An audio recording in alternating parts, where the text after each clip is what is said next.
Some pregnant women are singing a dangerous lullaby to their unborn children. No one would intentionally make a baby their drinking or drugging buddy, would they? Would you? But what many people don't know is that when a pregnant woman drinks beer, wine, or liquor, or does drugs, those toxic substances go right through the mother to her baby. The consequences are lethal. Even when I did find out she was pregnant, I never really looked at she was drinking on top of it.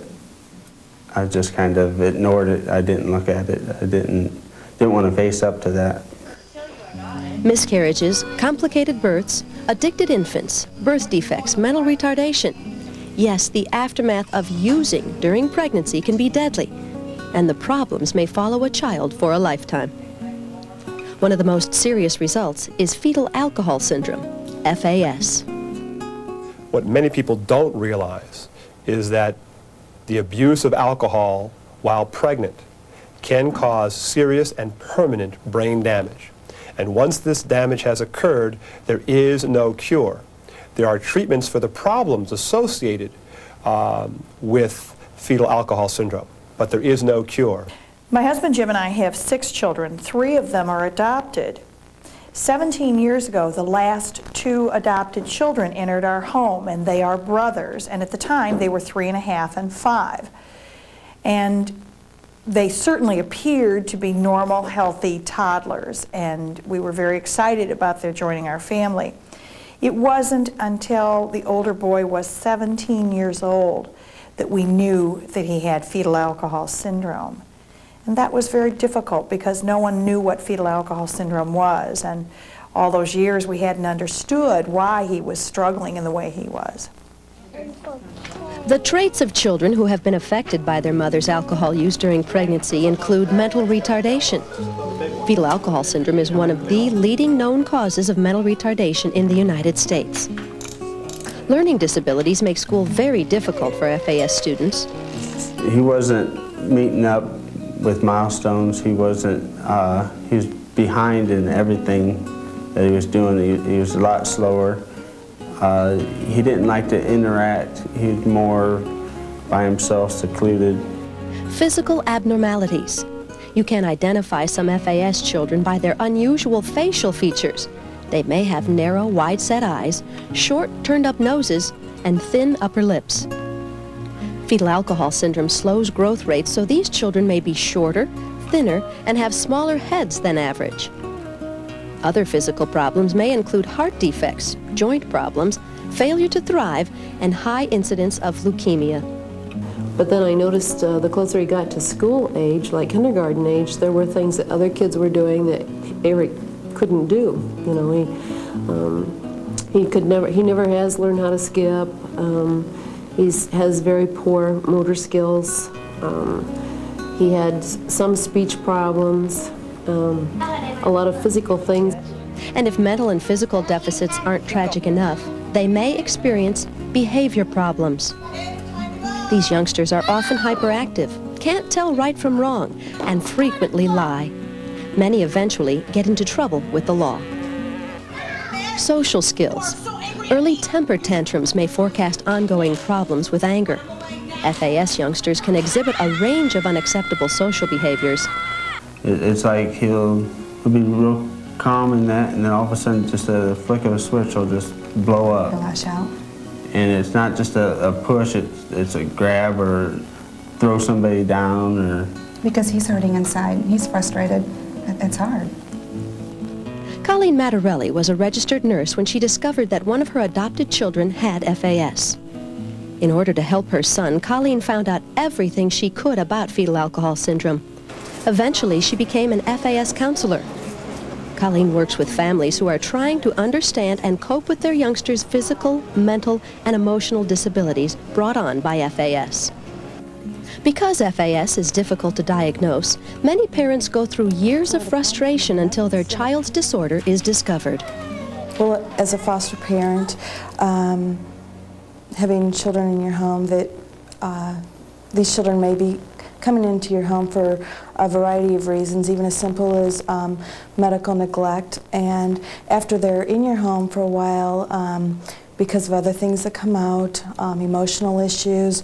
The traditional therapies may not be working. Problems in school arise.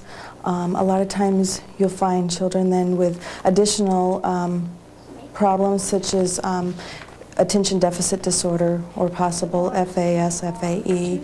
Yeah, their communication is very misleading. There's a tendency to believe they're very outgoing and friendly, and they usually speak a lot.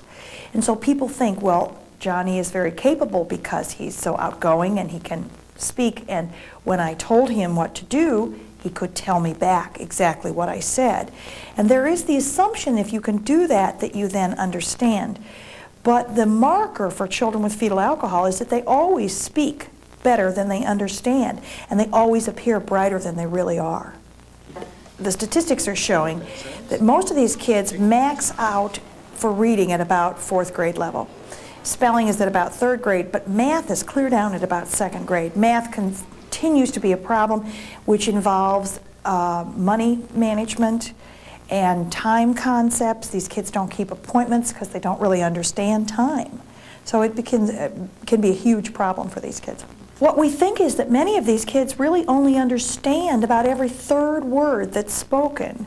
So if you could just imagine, like a computer screen, and as you type along, every 3rd word drops out.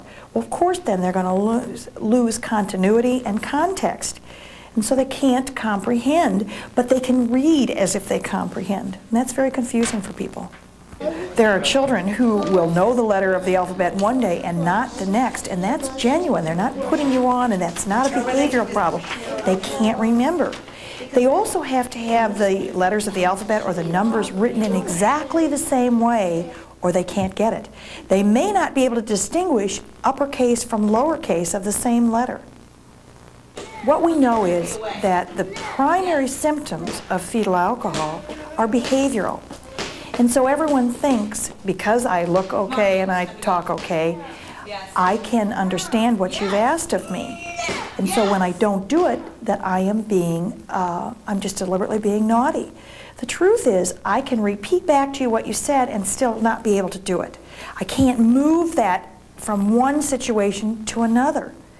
And so frequently people assume the child is just being naughty when in fact they really don't understand what you've asked them to do. Alcohol damages the brain and it can go anywhere and do anything, but the primary symptoms are behavioral because it affects areas in the brain that control behavior. The most disturbing fact about FAS is there is no cure. And even sadder, fetal alcohol syndrome is 100% preventable. If a pregnant woman doesn't drink, her child can never suffer from FAS. Does every woman who has a drink while she's pregnant doom her child to FAS? No. How much does a woman have to drink to harm her baby? We don't know. That's why it's so scary. Every woman's body handles alcohol differently. So for one woman, a binge could trigger birth defects. For another, it would take a 6-pack a night to give her baby a lifetime hangover. We do know that the more a mother drinks, the more she risks hurting her unborn baby. However, we also know that no drinking means no worries about FAS.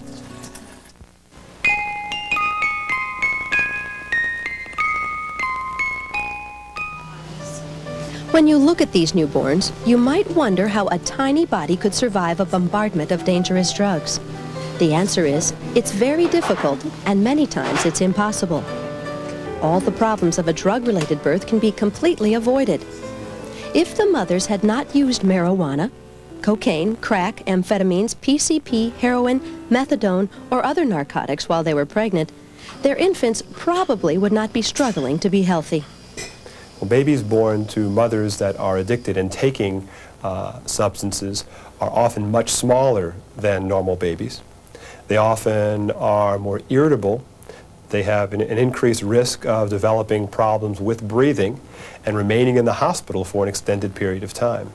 If it is known that the mother has been taking any type of narcotic, whether it be heroin or cocaine, and that substance is present in the baby's blood, that serves as a form of medical neglect, and as a result, the baby is discharged directly into foster care.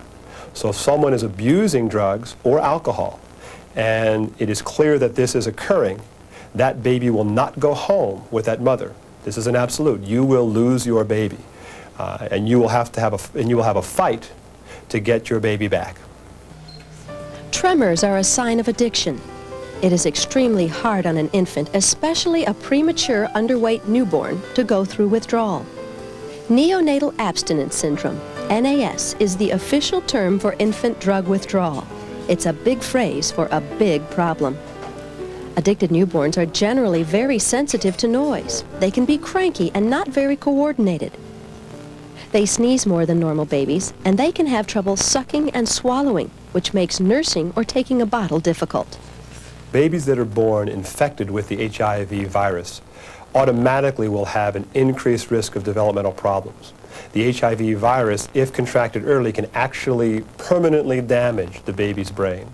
When the babies are delivered, they are small, they are sick, and because they're infected with the AIDS virus, they have a very high risk of ultimately developing full-blown AIDS very early. AIDS can be contracted either through the use of needles or else through unprotected sex with someone who has the AIDS virus. And what are the long-term effects on children born to drug-using mothers? The truth is, we simply don't know. Many of the babies who survive seem to move within the normal development range after a few years. However, the research is ongoing.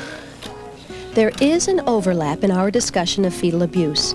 It is very probable that women who use drugs while they're pregnant also drink alcohol. So an infant who goes through drug addiction withdrawal at birth may also have FAS or FAE problems later.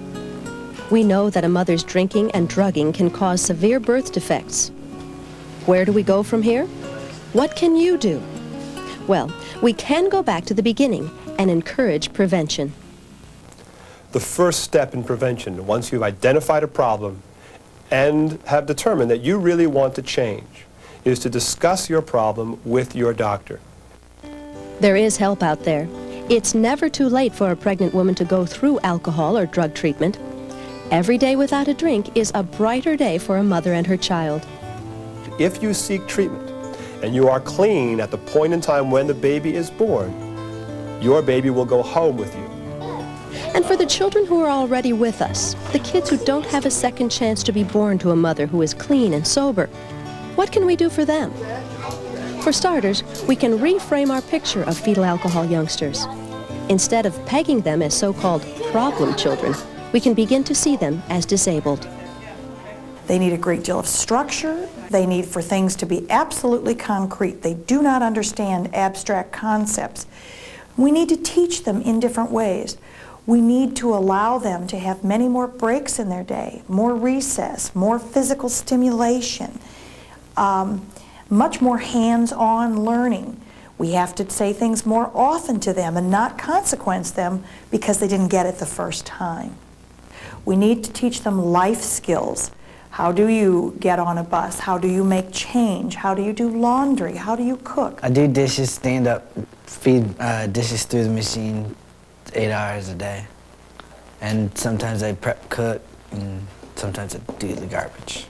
What I have of my illness is FAS is it's hard to stay doing one task, like at the kitchen, at the boat. I just find another job while I'm working. This is a very different kind of parenting than most people understand. It's very difficult because no one understands the real problem.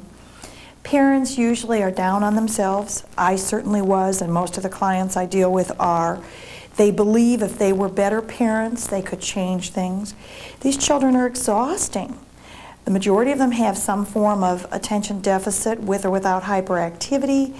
They don't understand. Parents are up hours doing homework at night, and then they get a call from the principal. Eventually, these children get so frustrated that many of the children wind up with trouble with the law. My son is 21, and he is incarcerated, and he's in a drug rehab. And he's my only child, and I love him very much, and I always will. But when I was a young woman and first married, I had many miscarriages, and I lost live babies. And I adopted this child in good faith, thinking that this is the child God wants me to have. And I still think that, and I still love him.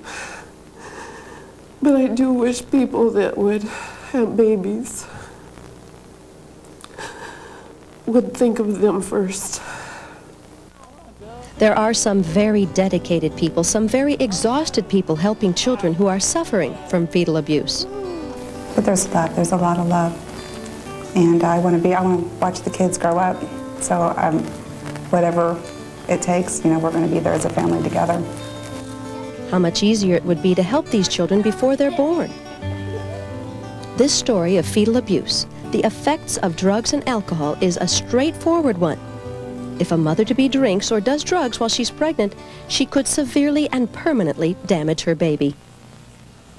Life is so precious. Life is fragile. If you are pregnant, if you're in a position to influence a pregnant woman, if you can help a victim of fetal abuse, the end of the story is yours to write.